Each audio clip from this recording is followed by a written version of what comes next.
चित्रकूट की शांत स्निग्ध गोद को त्याग कर, जहां प्रत्येक शिला, प्रत्येक वृक्ष, प्रत्येक सरिता की लहर उनके सुखद प्रवास की मूक साक्षी बन चुकी थी, राम, सीता और लक्ष्मण ने एक ऐसे पथ पर अपने चरण रखे जो सर्वथा अपरिचित, अज्ञात और भयावह था।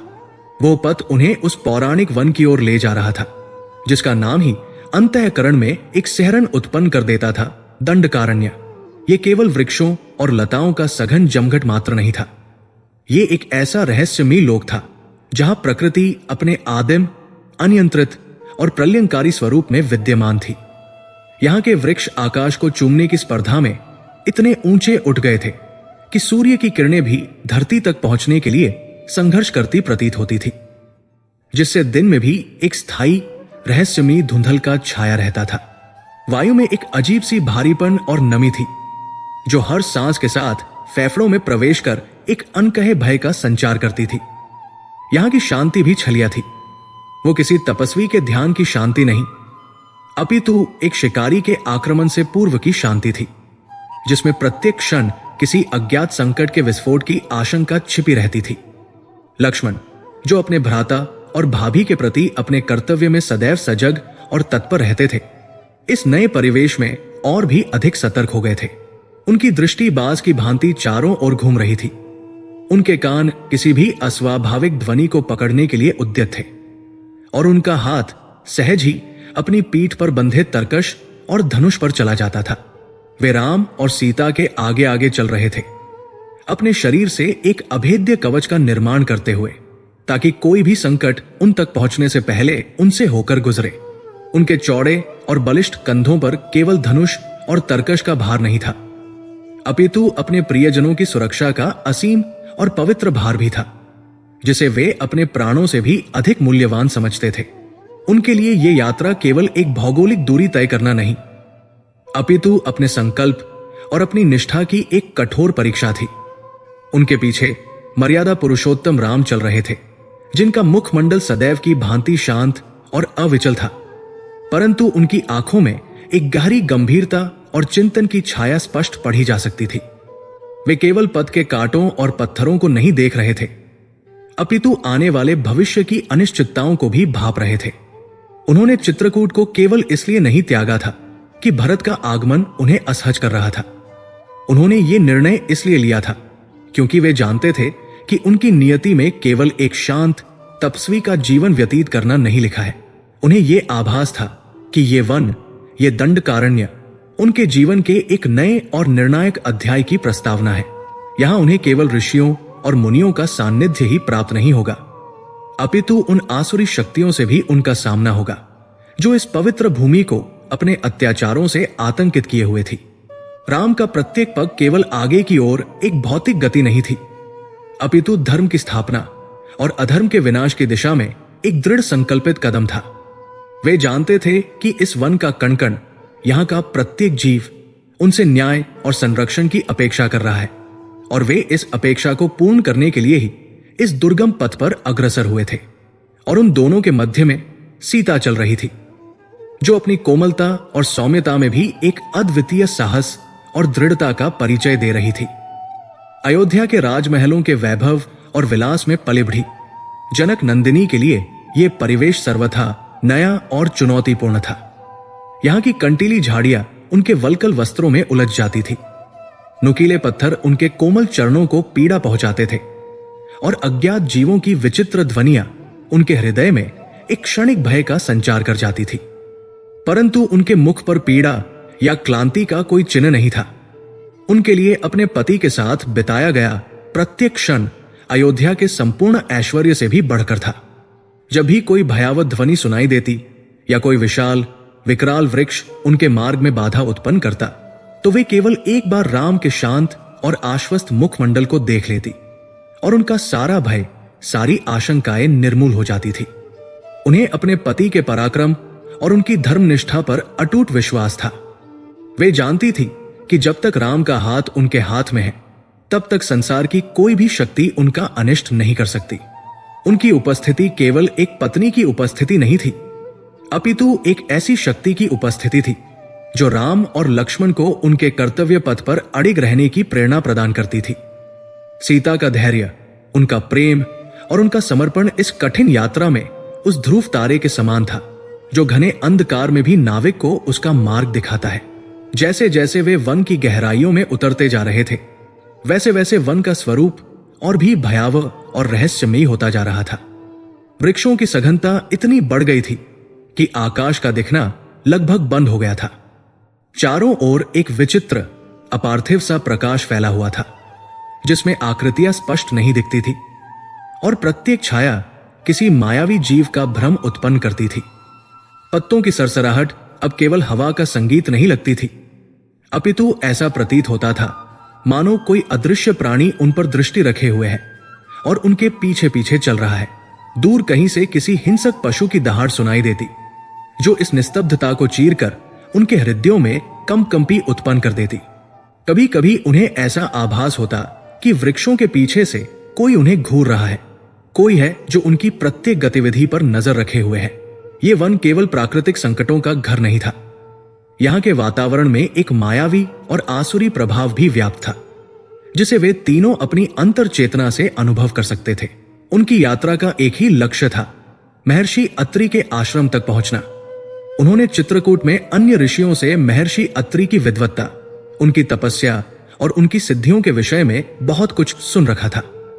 वे जानते थे कि इस भयावह वन में यदि कोई उनका मार्गदर्शन कर सकता है, यदि कोई उन्हें आने वाले संकटों के लिए तैयार कर सकता है, तो वे केवल महर्षि अत्रि ही है। परंतु उनका आश्रम खोजना भूसे के ढेर में सुई खोजने के समान था। यह वन दिशाओं का भ्रम उत्पन्न करने वाला था। यहां कोई निश्चित मार्ग नहीं था, कोई चिन्ह नहीं था। ऐसा प्रतीत होता था मानो ये वन स्वयं ही एक जीवित सत्ता हो, जो किसी भी बाहरी व्यक्ति को अपने रहस्यों तक पहुंचने की अनुमति नहीं देना चाहता। वे कई दिनों से चल रहे थे, कंदमूल फल जो भी मिल जाता उसी से अपनी क्षुधा शांत करते और किसी सुरक्षित शिला या गुफा में रात्रि व्यतीत करते। प्रत्येक सूर्योदय एक नई चुनौती लेकर आता और प्रत्येक सूर्यास्त उन्हें इस अनिश्चितता में छोड़ जाता कि क्या वे अगली सुबह का सूर्य देख पाएंगे।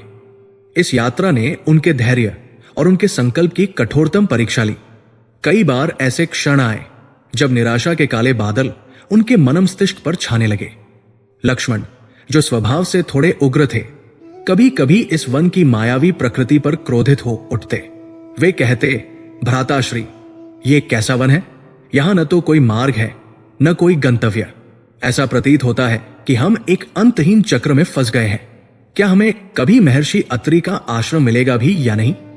तब राम अपनी चिरपरिचित शांत और मृदु वाणी में उन्हें समझाते, अनुज, धैर्य रखो। ये वन हमारी परीक्षा ले रहा है। ये देखना चाहता है कि हमारे संकल्प में कितनी दृढ़ता है। जब हमने धर्म के मार्ग पर चलने का निश्चय कर ही लिया है, तो मार्ग की बाधाओं से भयभीत कैसा होना? हमें केवल अपने कर्म पर ध्यान केंद्रित करना है और फल की चिंता ईश्वर पर छोड़ देनी है। हमारा कर्म है चलना और हम चलते रहेंगे। विश्वास रखो, जिस महर्षि की ख्याति इतनी दूर तक फैली है, उन तक पहुंचने का कोई न कोई मार्ग अवश्य ही प्रकट होगा। राम के इन शब्दों में एक अद्भुत सम्मोहन और आश्वासन था। उन्हें सुनकर लक्ष्मण का क्रोध शांत हो जाता और उनके मन में एक नई ऊर्जा और उत्साह का संचार होता। सीता भी मौन रहकर अपनी सहमति और अपना समर्थन व्यक्त करती। वे जानती थी कि यह यात्रा केवल शारीरिक नहीं, अपितु एक आध्यात्मिक यात्रा भी है, जो उन्हें भविष्य की महान चुनौतियों के लिए तैयार कर रही है। एक दिन जब वे एक छोटी सी नदी के किनारे विश्राम कर रहे थे, तो उन्हें कुछ दूरी पर धुएं की एक पतली सी रेखा आकाश की ओर उठती हुई दिखाई दी। लक्ष्मण की आंखों में आशा की एक किरण चमक उठी। उन्होंने उत्साह से कहा, भ्राताश्री, देखिए, धुआं। इसका अर्थ है कि यहां आसपास कोई अवश्य ही रहता है। संभवतः यह किसी तपस्वी का आश्रम हो। राम ने भी उस धुएं की रेखा को ध्यान से देखा। उनके मुख पर एक हल्की सी मुस्कान उभरी। उन्होंने कहा, तुम्हारी बात सत्य हो सकती है लक्ष्मण, चलो चलकर देखते हैं, परंतु हमें सावधान रहना होगा। यह वन जितना शांत दिखता है उतना है नहीं। यहां मित्र और शत्रु का भेद करना अत्यंत कठिन है। वे तीनों अत्यंत सावधानी से उस दिशा में आगे बढ़ने लगे जहां से धुआं आ रहा था। जैसे जैसे वे निकट पहुंचते गए, उन्हें कुछ मंत्रोच्चार की ध्वनि भी सुनाई देने लगी। यह ध्वनि अत्यंत पवित्र और कर्णप्रिय थी और इसे सुनकर उनके थके हुए मनों को एक असीम शांति का अनुभव हुआ। उन्हें विश्वास हो गया कि वे किसी सिद्ध पुरुष के आश्रम के निकट पहुंच गए हैं। कुछ और आगे चलने पर उन्हें वृक्षों के झुरमुट के बीच एक छोटी सी परंतु अत्यंत सुंदर और सुव्यवस्थित पर्णकुटी दिखाई दी। पर्णकुटी के चारों ओर का वातावरण अत्यंत दिव्य और सकारात्मक ऊर्जा से परिपूर्ण था। हिंसक पशु भी अपनी हिंसा भूलकर शांत भाव से विचरण कर रहे थे। फूलों के पौधे प्रस्फुटित हो रहे थे और उनकी सुगंध वायु में घुलकर वातावरण को और भी मनमोहक बना रही थी। पर्णकुटी के बाहर एक वृद्ध तपस्विनी बैठी हुई थी, जिनकी आंखें बंद थी और वे गहरे ध्यान में लीन थी। उनका मुखमंडल एक अलौकिक तेज से दमक रहा था और उनके चारों ओर एक ऐसा प्रभामंडल था जिसे देखकर स्वतः ही शीश श्रद्धा से झुक जाता था। राम, सीता और लक्ष्मण ने धीरे धीरे उनके निकट जाकर उन्हें प्रणाम किया। उनके प्रणाम करने से उस तपस्विनी के ध्यान में कोई विघ्न नहीं पड़ा। वे कुछ देर प्रतीक्षा करते रहे। जब कुछ समय पश्चात उस तपस्विनी ने अपनी आंखें खोली तो उनकी दृष्टि इन तीनों वनवासियों पर पड़ी। उनकी आंखों में न तो कोई आश्चर्य था और न ही कोई जिज्ञासा। ऐसा प्रतीत हो रहा था मानो वे इनके आगमन की प्रतीक्षा ही कर रही थी। उनकी दृष्टि में एक मां की ममता और वात्सल्य था। उन्होंने अपनी मधुर और शांत वाणी में कहा, आओ मेरे बच्चों, मैं तुम्हारी ही प्रतीक्षा कर रही थी। मैं जानती थी कि तुम अवश्य आओगे। राम ने अत्यंत विनम्रता से हाथ जोड़कर कहा, हे देवी, आप कौन हैं? हम महर्षि अत्रि के आश्रम की खोज में यहां तक आए हैं। क्या आप हमें उनका पता बता सकती हैं? उस तपस्विनी के मुख पर एक रहस्यमयी मुस्कान फैल गई। उन्होंने कहा, पुत्र, जिसे तुम खोज रहे हो, तुम उसके द्वार पर ही खड़े हो। मैं महर्षि अत्रि की पत्नी अनसुया हूं और मेरे पति इस कुटिया के भीतर ही है। यह सुनकर तीनों के आश्चर्य और हर्ष का ठिकाना न रहा। जिस गंतव्य को वे लगभग असंभव मान चुके थे, वे आज अनायास ही उस तक पहुंच गए थे। उन्हें यह अनुभव हुआ कि जब संकल्प सच्चा हो और हृदय में श्रद्धा हो तो ईश्वर स्वयं ही मार्ग प्रशस्त कर देता है। दंडकारण्य के भयावह अंधकार में उन्हें आशा की पहली किरण दिखाई दी थी। वे अभी तक नहीं जानते थे कि ये वन उनके लिए और कितने संकट और कितनी चुनौतियां संजोए हुए हैं, परंतु महर्षि अत्रि और माता अनसुया का सान्निध्य प्राप्त करके उन्हें यह विश्वास हो गया था कि अब वे अकेले नहीं हैं। उनका गंतव्य अभी बहुत दूर था, परंतु इस पड़ाव ने उनके हृदयों में एक नए आत्मविश्वास और एक नई शक्ति का संचार कर दिया था। ये वन, जिसने अपने भयावह स्वरूप से उन्हें निगल लेने का प्रयास किया था, आज उसी वन ने उन्हें एक सुरक्षित और पवित्र आश्रय प्रदान किया था। यात्रा का प्रथम और सबसे कठिन चरण समाप्त हो चुका था और अब वे भविष्य की अनिश्चितताओं का सामना करने के लिए पहले से कहीं अधिक तैयार थे। दंडकारण्य की अविराम मर्मभेदी यात्रा ने उनके शरीर और मन पर एक अदृश्य किंतु भारी बोझ डाल दिया था। वे मीलों नहीं, युगों से चल रहे प्रतीत होते थे। प्रत्येक पग एक संघर्ष था। प्रत्येक श्वास वायु में व्याप्त अज्ञात भय को चुनौती देती थी। वन का कोलाहल केवल झिंगुरों की झंकार या हिंसक पशुओं की गर्जना तक सीमित नहीं था। वो एक मनोवैज्ञानिक आक्रमण था।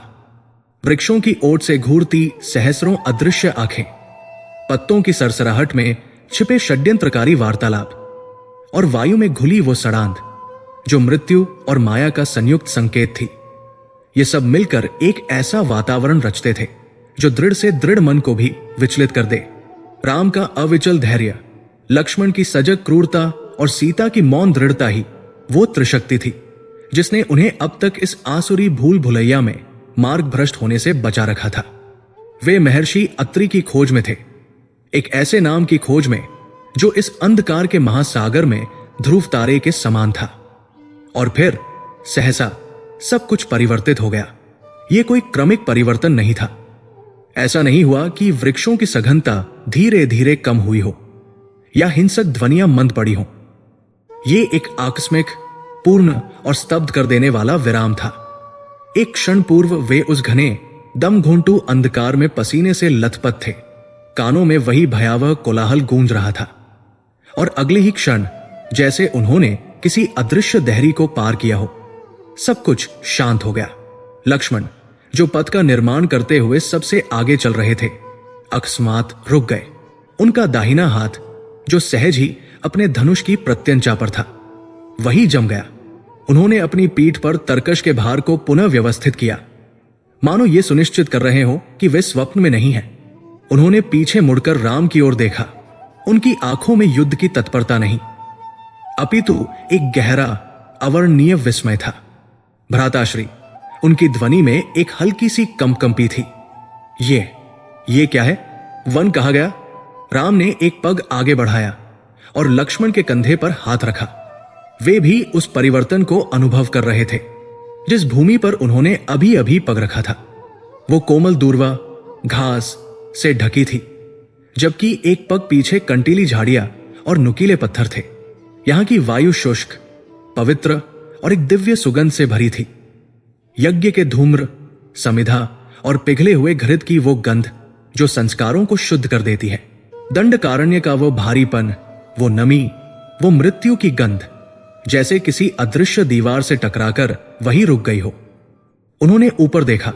सघन वृक्षों का जाल यहां भी था, किंतु वे अब डरावने नहीं, अपितु एक वयोवृद्ध संरक्षक की भांति छाया प्रदान करते प्रतीत होते थे।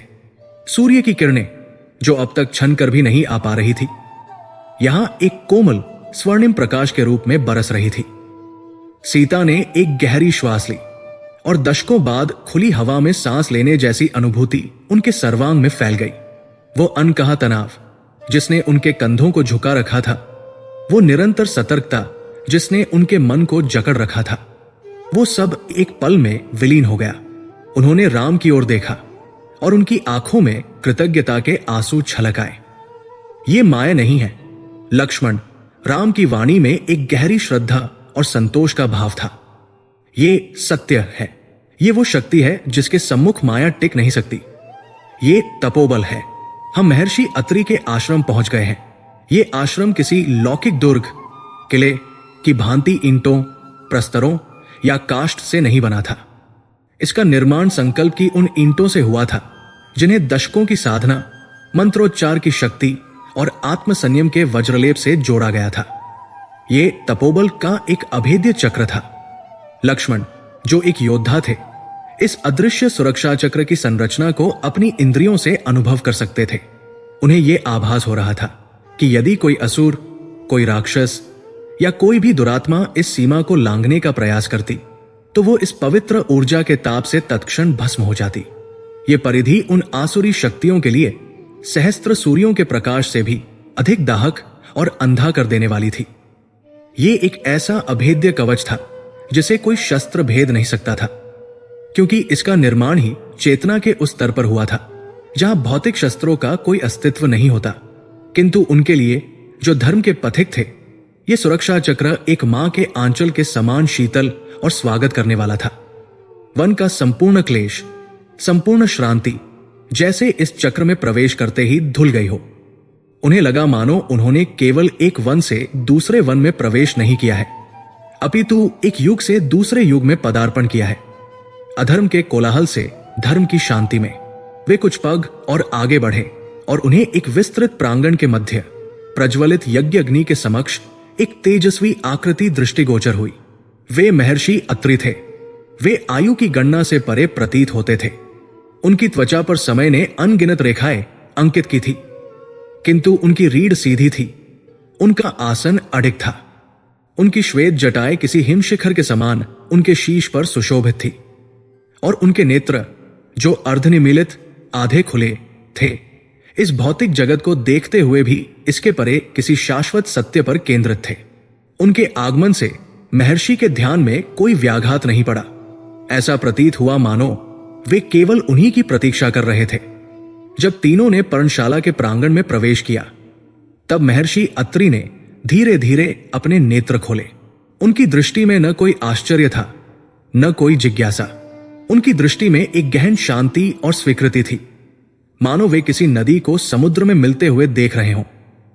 एक ऐसी घटना जो अवश्यंभावी थी। राम, लक्ष्मण और सीता ने उस तपोमूर्ति के समक्ष श्रद्धा से अपने शीश झुका दिए। राम ने हाथ जोड़कर अत्यंत विनम्र स्वर में कहा, हे तपोधन, अयोध्या के महाराज दशरथ के पुत्र राम, आपका अभिवादन करते हैं। ये मेरे अनुज लक्ष्मण और मेरी धर्मपत्नी जनक पुत्री सीता है। हमने आपके तपोबल और आपकी कीर्ति के विषय में श्रवण किया है और दंडकारण्य के इस भयावह प्रवास में आपके दर्शन की अभिलाषा लेकर हम यहां तक आए हैं। महर्षि अत्रि अपने आसन से उठे। उनका उठना भी एक यज्ञ क्रिया के समान गरिमामय और शांत था। उन्होंने अपना दाहिना हाथ उठाकर तीनों को आशीर्वाद दिया। उनकी वाणी मेघ गर्जना के समान गंभीर नहीं थी, अपितु उसकी ध्वनि के समान थी, जो सृष्टि के आरंभ में गूंजी थी, धीमी किंतु ब्रह्मांड के कण कण में व्याप्त हो जाने वाली। स्वागत है रघुकुल भूषण, महर्षि ने कहा। तुम्हारा आगमन आकस्मिक नहीं है। जब नियति किसी महान उद्देश्य का संधान करती है तो वो पथिकों को उन ऋषियों तक पहुंचा ही देती है जिन्होंने उस पथ को अपने तप से आलोकित किया है। हम तुम्हारी प्रतीक्षा कर रहे थे। उन्होंने लक्ष्मण की ओर देखा और उनकी दृष्टि लक्ष्मण के भीतर की उस अनबुद्ध सेवा अग्नि को, उस अदम्य निष्ठा को तत्क्षण पहचान गई। महर्षि के नेत्रों में लक्ष्मण के लिए एक मौन सराहना थी। फिर उन्होंने राम को देखा और ये दो सत्ताओं का मिलन था, एक जिसने तप के माध्यम से परब्रह्म को जाना था और दूसरा जो स्वयं परब्रह्म का स्वरूप था, भले ही वो उस क्षण मानवीय लीला में आबद्ध था। दोनों की दृष्टियों ने एक दूसरे के सत्य को मौन भाषा में स्वीकार किया, किंतु इसके उपरांत कुछ ऐसा हुआ जिसने वातावरण की सहजता को एक गहन उत्कंठा में परिवर्तित कर दिया। महर्षि अत्रि की दृष्टि, जो अब तक तीनों को समान रूप से अपना आशीष दे रही थी, अब स्थिर हो गई केवल सीता पर। यह वो बिंदु था जहां दंडकारण्य का बाह्य संकट आश्रम के भीतर एक गहन आध्यात्मिक रहस्य में परिवर्तित हो गया। महर्षि का ध्यान सीता पर केंद्रित हो गया। यह किसी वृद्ध का एक नववधू को देखने का वात्सल्य मात्र नहीं था। ये एक जौहरी का अमूल्य रत्न को परखना भी नहीं था। ये एक गहन भेदन करने वाली दृष्टि थी जिसमें सम्मान, विस्मय और एक गहरे बोध का सम्मिश्रण था।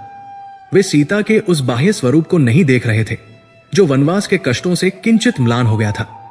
वे उस आंतरिक तेज को देख रहे थे, उस शक्ति को जो सीता के भीतर पृथ्वी की समस्त सहनशीलता और अग्नि की समस्त पवित्रता के साथ विद्यमान थी। राम और लक्ष्मण, जो अपनी चेतना के प्रत्येक अणु से सजग थे, इस परिवर्तन को तुरंत भाप गए। लक्ष्मण के मन में क्षणिक ही सही एक सुरक्षात्मक भाव उत्पन्न हुआ। कोई उनकी भाभी को इस प्रकार एकटक क्यों देख रहा है? किंतु महर्षि की पवित्रता और राम की उपस्थिति ने उस भाव को तुरंत शांत कर दिया। राम शांत रहे, किंतु वे भी इस बात से चकित थे कि महर्षि का ध्यान विशेष रूप से सीता पर ही क्यों केंद्रित हो गया है। सीता ने उस दृष्टि का सामना किया। वे जनक नंदिनी थी, भूमिजा थी। वे इस तपस्वी की दृष्टि में निहित ऊर्जा को समझ रही थी। वे न तो भयभीत हुई, न ही संकुचित। उन्होंने अपनी सहज गरिमा और विनम्रता के साथ अपनी दृष्टि झुका ली, मानो वे उस महान तपस्वी के मौन मूल्यांकन को स्वीकार कर रही हों। महर्षि अत्रि को यह समझने में एक क्षण भी नहीं लगा कि यह केवल राम की सहधर्मिणी नहीं है।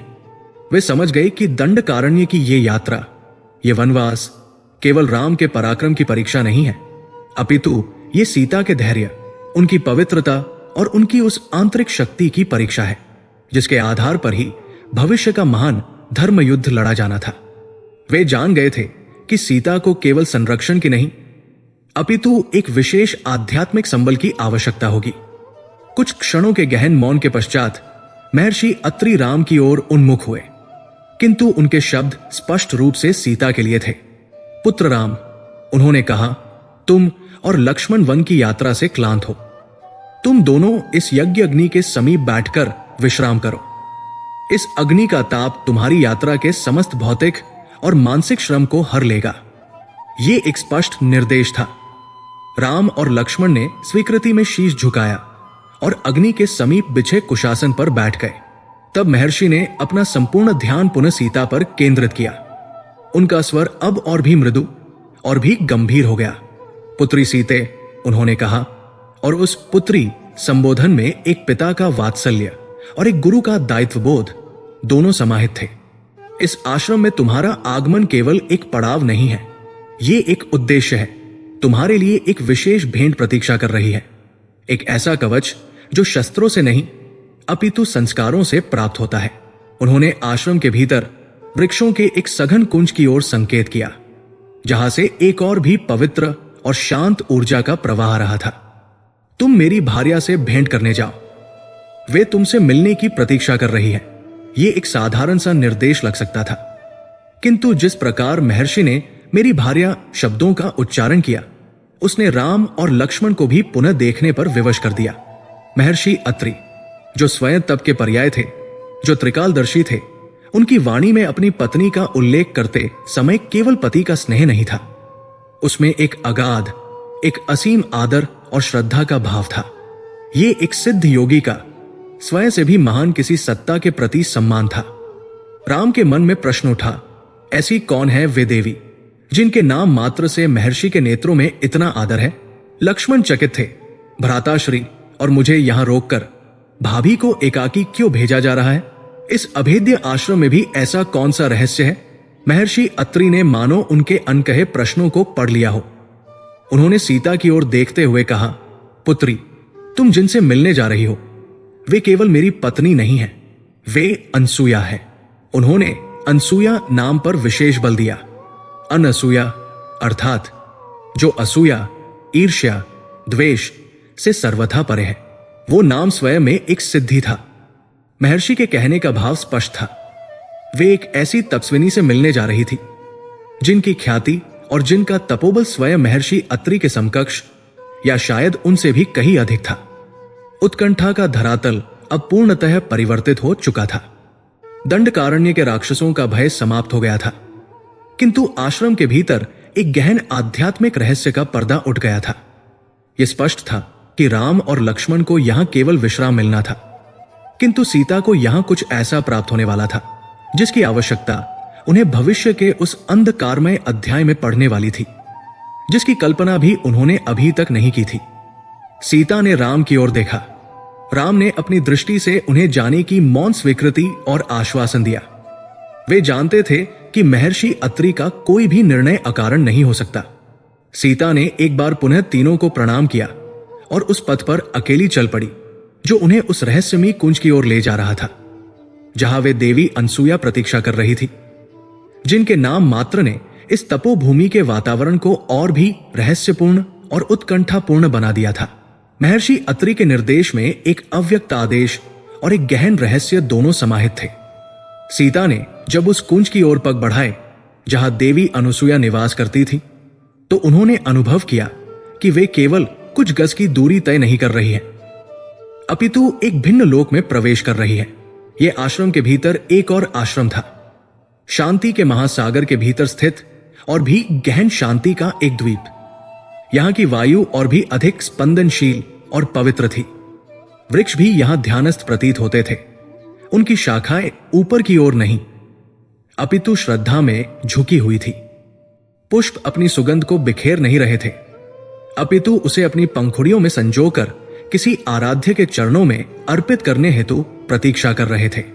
यहां तक कि धूल के कण भी वायु में उड़ नहीं रहे थे, मानो वे इस पवित्र भूमि को त्यागना न चाहते हों। सीता के चरण स्वतः ही धीमे पड़ गए। उनके हृदय में जो किंचित कौतूहल था, उसने अब एक गहन श्रद्धा का रूप ले लिया था। वे समझ गई थी कि वे किसी साधारण तपस्विनी से नहीं, अपितु स्वयं तपस्या की साकार प्रतिमा से भेंट करने जा रही है। कुटिया का द्वार खुला था। वो किसी स्वागत की प्रतीक्षा में नहीं, अपितु इस विश्वास में खुला था कि यहां केवल वही प्रवेश कर सकता है जो पवित्र हो। सीता ने देहरी पर क्षण भर के लिए स्वयं को रोका, अपनी श्वास को संयमित किया और मन ही मन उस अदृश्य शक्ति को प्रणाम कर भीतर प्रवेश किया। और भीतर जो दृश्य था, उसने सीता के श्वास को क्षण भर के लिए रोक दिया। कुटिया के मध्य में मृगचर्म के एक शुभ्र आसन पर देवी अनसुया विराजमान थी।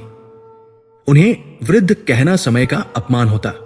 उनके शरीर पर काल ने अपनी छाप अवश्य छोड़ी थी। त्वचा पर झुर्रियां थी, केश सन की भांति श्वेत थे, किंतु ये जीर्णता का चिन्ह नहीं, अपितु अनंत ज्ञान और अनुभव के शिलालेख थे। उनका ओज, उनका तेज किसी बाह्य स्रोत का प्रतिबिंब नहीं था। वो उनके भीतर से प्रस्फुटित हो रहा था, ठीक वैसे ही जैसे सूर्य का प्रकाश उसी के गर्भ से उत्पन्न होता है। वो तेज इतना प्रखर था कि एक क्षण के लिए सीता को अपने नेत्र मूंद लेने पड़े। ये किसी आभूषण या वैभव का तेज नहीं था, ये सतीत्व की उस अखंड अग्नि का तेज था जो युगों युगों की साधना से प्रज्वलित होती है। ये वो अग्नि थी जिसके समक्ष कामदेव भी भस्म हो जाए, जिसके ताप से देवगण भी अपनी दूरी बनाए रखें। जब सीता ने पुनः अपने नेत्र खोले तो उन्होंने देखा कि देवी अनुसूया उन्हें ही देख रही थी। उनकी दृष्टि में महर्षि अत्रि जैसी शांति या स्वीकृति नहीं थी। उनकी दृष्टि में वात्सल्य की वो कोमलता नहीं थी जिसकी आशा सीता ने अवचेतन में की होगी। वो एक परीक्षक की दृष्टि थी, गहन, मर्मभेदी और किसी भी आवरण को चीरकर आत्मा के सत्य तक पहुंच जाने वाली। उस दृष्टि में कोई कटुता नहीं थी, किंतु कोई मधुरता भी नहीं थी। वो उतनी ही तटस्थ और निर्मम थी जितनी कि सत्य की अपनी प्रकृति होती है। सीता ने आगे बढ़कर उस तपोमूर्ति के चरणों में अपना शीश रख दिया।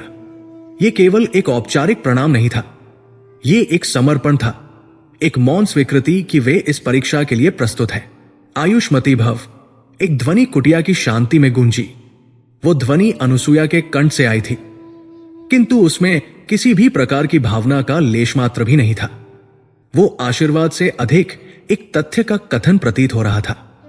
जब सीता उठीं तो अनुसूया ने उन्हें बैठने का संकेत किया। सीता उनके समक्ष भूमि पर बिछे एक कुशासन पर बैठ गई। कुछ क्षण एक गहन अभेद्य मौन में व्यतीत हुए। ये मौन असहज करने वाला नहीं था, ये तैयारी का मौन था। अनुसूया सीता को नहीं, अपितु सीता के संपूर्ण अस्तित्व को, उनके निर्णयों को, उनके धर्म की समझ को पढ़ रही थी। अंततः उस मौन को अनुसूया की वाणी ने भेदा। जनक नंदिनी, उन्होंने सीता को उनके पितृकुल से संबोधित किया, मानो उन्हें स्मरण करा रही हो कि वे केवल राम की पत्नी नहीं, अपितु एक महान वंश की उत्तराधिकारी भी है। मैंने तुम्हारे विषय में श्रवण किया है कि तुमने अयोध्या के समस्त सुखों का, अपने राजसी कर्तव्यों का और महलों के वैभव का परित्याग कर अपने पति के साथ वन के इस कंटकमय मार्ग को चुना है। यह प्रशंसा का वाक्य लग सकता था, किंतु जिस स्वर में यह कहा गया था उसमें प्रशंसा का अंश मात्र भी नहीं था। वो एक आरोप पत्र की भूमिका थी। सीता ने विनम्रता से शीश झुकाकर उसे स्वीकार किया। किंतु मैं ये नहीं समझ पा रही सीते, अनुसूया ने अपना पहला प्रश्न दागा, और वो प्रश्न किसी बाण की भांति सीधा सीता के मर्म पर जाकर लगा कि इस त्याग को किस धर्म की संज्ञा दी जाए। तुम विदेह की राजकुमारी हो और अब अयोध्या की महारानी। तुम्हारी प्रजा तुम्हारी ओर देखती है। एक रानी का धर्म केवल अपने पति की सेवा करना नहीं, अपितु अपनी प्रजा का पालन करना भी है। राजमहल में तुम्हारी उपस्थिति केवल एक नारी की उपस्थिति नहीं, अपितु राज्य की स्थिरता, उसकी संस्कृति और उसकी मर्यादा का प्रतीक है। जब तुम्हारे पति ने अपने पिता के वचन की रक्षा हेतु वंगमन का निर्णय लिया तो वो उनका पुत्र धर्म और राजकुमार धर्म था, किंतु तुम्हारा उनके साथ चले आना, क्या यह तुम्हारे राजधर्म का परित्याग नहीं है? क्या तुमने अपनी प्रजा के प्रति अपने कर्तव्य की अवहेलना नहीं की, केवल अपने पति के प्रति अपने मोह को संतुष्ट करने के लिए? यह प्रश्न वज्रपात के समान था। दर्शक, जो अब तक सीता के त्याग को एक महान आदर्श मान रहे थे, इस प्रश्न से हिल गए। अनुसूया ने सीता के सबसे बड़े त्याग को उनके सबसे बड़े मोह के रूप में प्रस्तुत कर दिया था। उन्होंने सीता के पत्नी धर्म को उनके राजधर्म के विरुद्ध खड़ा कर दिया था। कुटिया में उपस्थित वायु भी मानो इस प्रश्न के भार से सघन हो गई। सीता का मुखमंडल क्षण भर के लिए भी विचलित नहीं हुआ। उनके नेत्रों में न तो कोई क्रोध आया, न ही कोई आत्मरक्षा का भाव। उन्होंने अनुसूया के नेत्रों में झांका और अत्यंत शांत किंतु दृढ़ स्वर में उत्तर दिया, हे महास्ति, आपका प्रश्न धर्म के मर्म को स्पर्श करता है और मैं आपके समक्ष सत्य के अतिरिक्त कुछ नहीं कहूंगी। यह सत्य है कि मैं विदेह की राजकुमारी और अयोध्या की कुलवधू हूं। मेरी प्रजा के प्रति मेरा कर्तव्य मेरे लिए उतना ही पवित्र है जितना कि मेरे पति के प्रति मेरा धर्म। वो क्षण भर को रुकी, अपने शब्दों को संयोजित किया, किंतु हे देवी, राज्य का धर्म क्या है? राज्य का धर्म राजा के धर्म से पृथक नहीं हो सकता और राजा का धर्म है वचन का पालन, सत्य की रक्षा और मर्यादा का स्थापन। मेरे पति अयोध्या के भावी महाराज किसी व्यक्तिगत स्वार्थ के लिए वन में नहीं आए हैं। वे अपने पिता को दिए गए वचन जो उनकी माता को दिया गया था, उसकी रक्षा के लिए आए हैं। वे रघुकुल की उस महान परंपरा की रक्षा कर रहे हैं जिसके अनुसार प्राण जाए पर वचन न जाए। यदि ऐसे समय में जब वे धर्म की स्थापना के सबसे कठिन पथ पर चल रहे हों, मैं उनकी सहधर्मिणी महलों के सुख में लीन रहती, तो मैं प्रजा के समक्ष कौन सा आदर्श प्रस्तुत करती? क्या प्रजा ये न कहती कि अयोध्या की रानी केवल सुख की संगिनी है, धर्म संकट की नहीं? सीता की वाणी में अब एक अद्वितीय ओज आ गया था। मेरा यहां होना मेरे राजधर्म का परित्याग नहीं, अपितु उसका सूक्ष्म रूप में पालन है।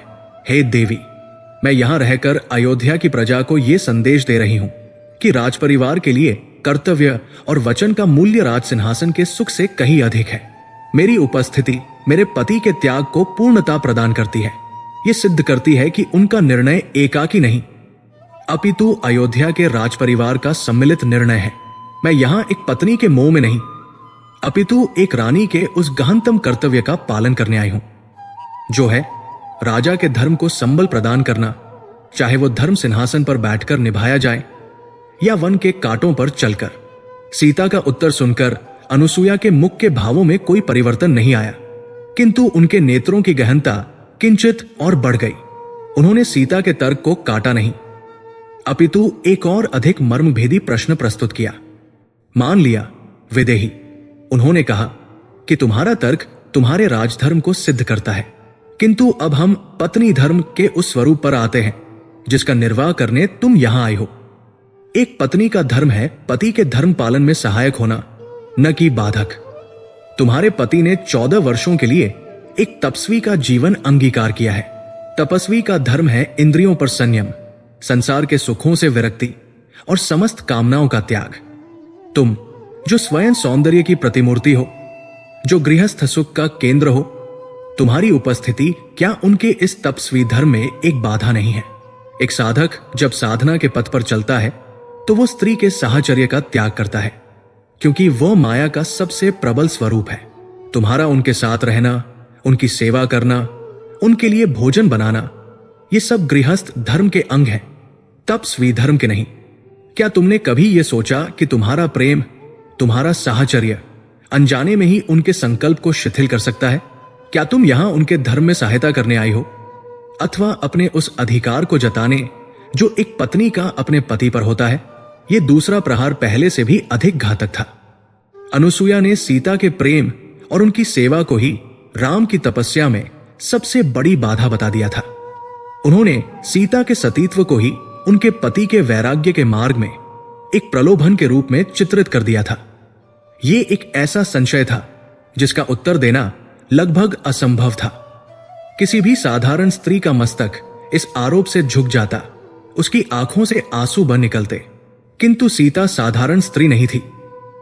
वे भूमि की पुत्री थी, जिनमें पृथ्वी के समान ही गहन धैर्य और ज्ञान था। उनके अधरों पर एक हल्की, लगभग अदृश्य मुस्कान उभरी। यह विजय की मुस्कान नहीं, अपितु गहन बोध की मुस्कान थी। हे तपोधनी, उन्होंने कहा, आपने धर्म का जो स्वरूप प्रस्तुत किया है वो सत्य है, किंतु शायद अपूर्ण है। पति और पत्नी दो भिन्न सत्ताएं नहीं हैं जो एक दूसरे के धर्म में सहायक या बाधक हो। विवाह के पश्चात वे धर्म दंपति के रूप में एक ही सत्ता बन जाते हैं। उनका धर्म भी एक ही हो जाता है। मेरे पति का धर्म यदि तपस्वी का है तो मेरा धर्म भी तपस्विनी का है। वे यदि वल्कल धारण करते हैं तो मैं भी करती हूं। वे यदि कंदमूल खाते हैं तो मैं भी खाती हूं। वे यदि भूमि पर शयन करते हैं तो मैं भी करती हूं। रहा प्रश्न मेरे साहचर्य के उनकी तपस्या में बाधक होने का, सीता ने अपनी दृष्टि को अडिग रखते हुए कहा, तो हे देवी, मैं यहां उनके भोग की संगिनी बनकर नहीं आई हूं, मैं उनके यज्ञ की संगिनी बनकर आई हूं। यह 14 वर्ष का वनवास मेरे पति का एक महान यज्ञ है। मैं इस यज्ञ में उनकी पत्नी के रूप में नहीं, अपितु यजमान के रूप में सम्मिलित हूं। जिस प्रकार यज्ञ में घृत की आहुति अग्नि को और प्रज्वलित करती है, उसे शांत नहीं करती, उसी प्रकार इस धर्म यज्ञ में एक सती पत्नी का साहचर्य पति के संकल्प को और दृढ़ करता है, उसे शिथिल नहीं करता। मैं उनकी इंद्रियों का प्रलोभन नहीं, उनकी आत्मा का संबल हूं। मेरी उपस्थिति उन्हें यह स्मरण कराती है कि वे एकाकी नहीं हैं और उनका संकल्प केवल उनका व्यक्तिगत संकल्प नहीं, अपितु हम दोनों का संयुक्त संकल्प है। मैं उनके वैराग्य में बाधा नहीं, अपितु उनके वैराग्य की साक्षी और सहचरी हूं। जब सीता ने अपने शब्द समाप्त किए तो कुटिया में एक पूर्ण निस्तब्धता छा गई। उनके शब्द केवल तर्क नहीं थे, वे अनुभव का साक्षात्कार किए हुए सत्य का सार थे।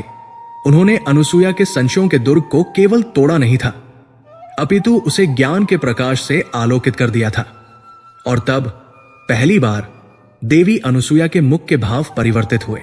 उनके नेत्रों की कठोरता पिघल गई, परीक्षक की दृष्टि विलीन हो गई और उसके स्थान पर विस्मय, आदर और अगाध वात्सल्य का एक महासागर उमड़ पड़ा। उनकी आंखों के कोरों से आंसुओं की 2 बूंदें ढलककर उनकी झुर्रियों भरी त्वचा पर फैल गई। ये आंसू किसी दुख या पीड़ा के नहीं, अपितु उस परम संतोष और आनंद के थे जो एक महान आत्मा को दूसरी महान आत्मा के दर्शन से प्राप्त होता है। वे अपने आसन से उठीं और उन्होंने आगे बढ़कर सीता को अपने आलिंगन में भर लिया। वो आलिंगन 2 शरीरों का मिलन नहीं था, वो 2 सतीत्वों का महामिलन था। वो हिमालय का गंगा को अपनी गोद में लेने जैसा था। पुत्री, पुत्री, अनुसूया की वाणी अब भावनाओं के ज्वार से अवरुद्ध हो रही थी। तुमने आज मुझे पराजित कर दिया। नहीं, तुमने धर्म की उस गुह्यतम व्याख्या को प्रस्तुत किया है जिसे समझने में बड़े बड़े ऋषि भी भूल कर जाते हैं। तुम केवल पतिव्रता नहीं हो, तुम धर्मव्रता हो। तुम केवल सीता नहीं हो, तुम साक्षात शक्ति हो। राम भाग्यशाली है कि उन्हें तुम जैसी सहधर्मिणी मिली। नहीं, यह संपूर्ण संसार भाग्यशाली है कि तुम जैसी देवी ने इस पर अवतार लिया है। अनुसूया के नेत्रों में अब संशय नहीं, केवल और केवल आशीर्वाद था। वो परीक्षा समाप्त हो चुकी थी। सीता उसमें न केवल उत्तीर्ण हुई थी, अपितु उन्होंने उस परीक्षा के मापदंडों को ही एक नई ऊंचाई प्रदान कर दी थी। वो मधुर भेंट जिसकी दर्शक आशा कर रहे थे अब हो रही थी, और वो इसलिए और भी अधिक मधुर थी क्योंकि वो एक कठिन परीक्षा की अग्नि से तपकर निकली थी।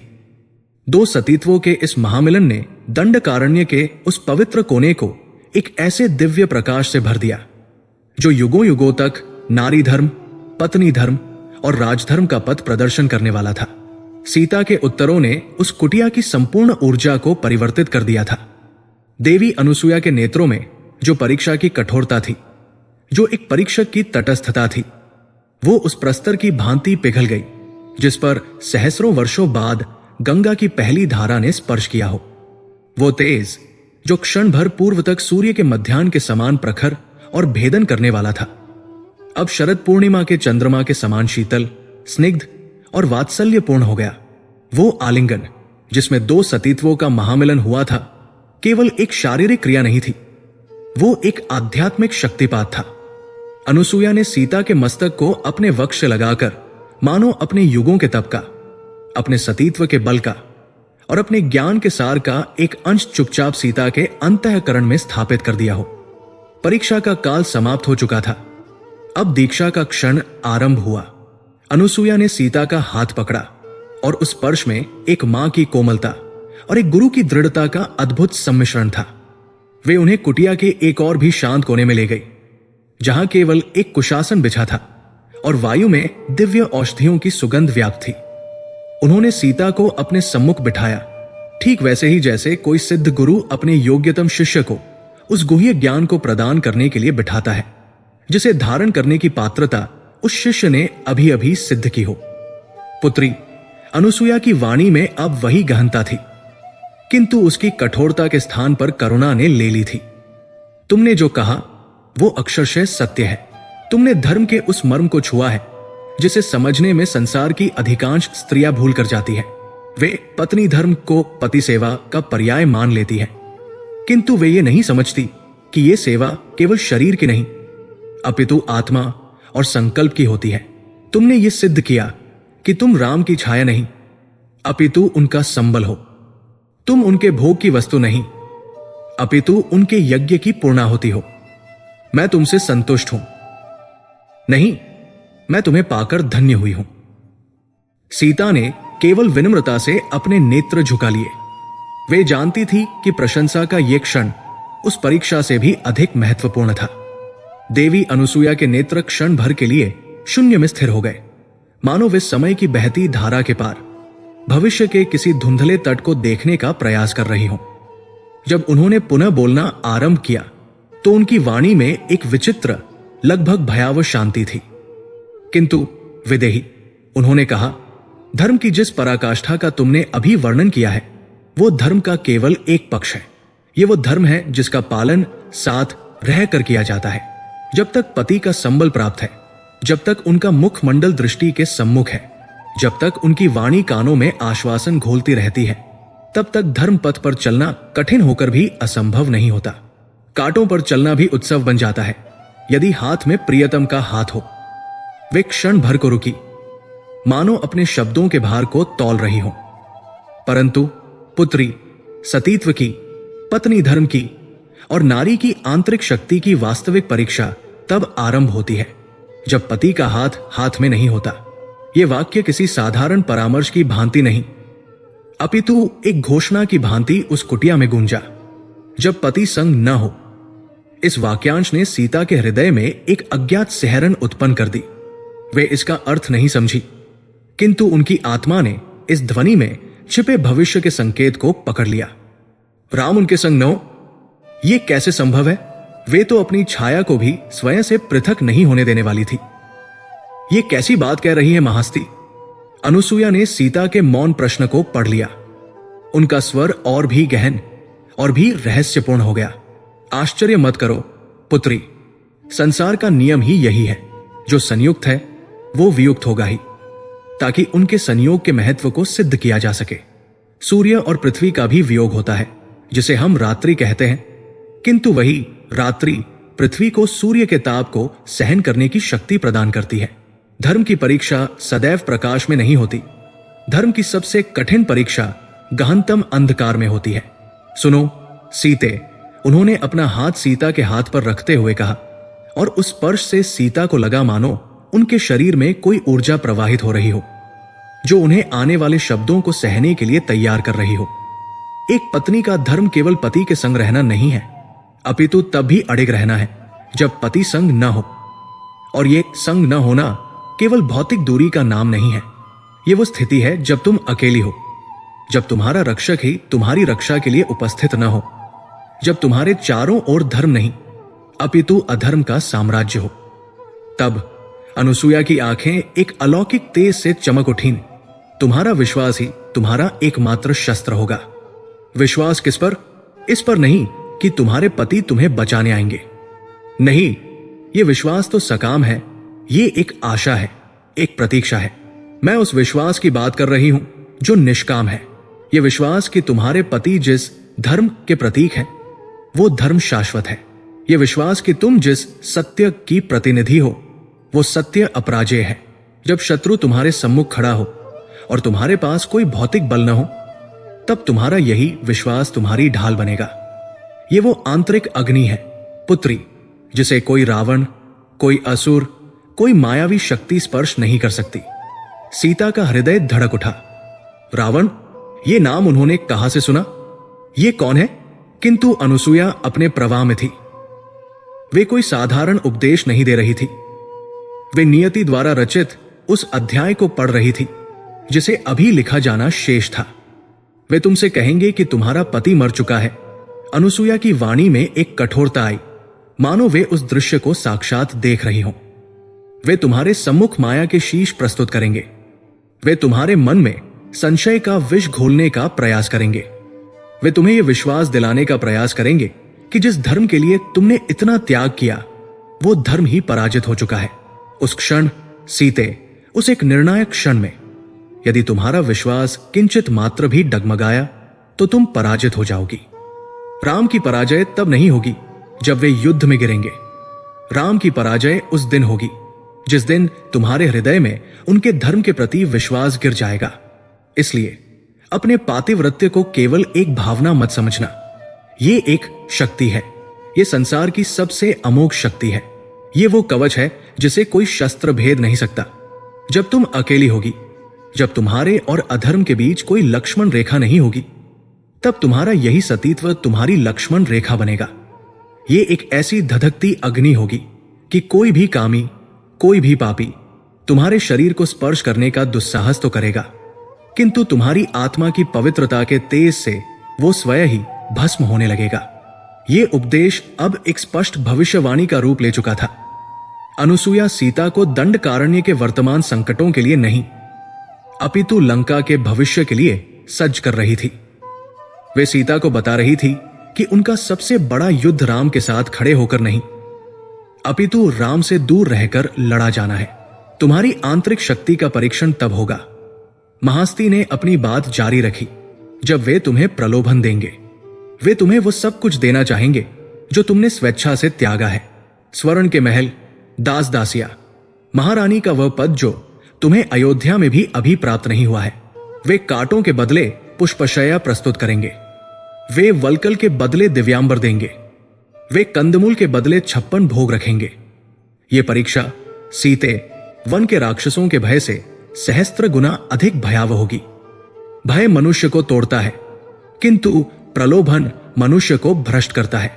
टूटा हुआ मनुष्य पुनः जुड़ सकता है, किंतु भ्रष्ट हुआ मनुष्य अपनी आत्मा ही खो बैठता है। उस क्षण अनुसूया ने सीता की ठोड़ी को ऊपर उठाते हुए उनकी आंखों में झांका। यह स्मरण रखना कि तुम कौन हो।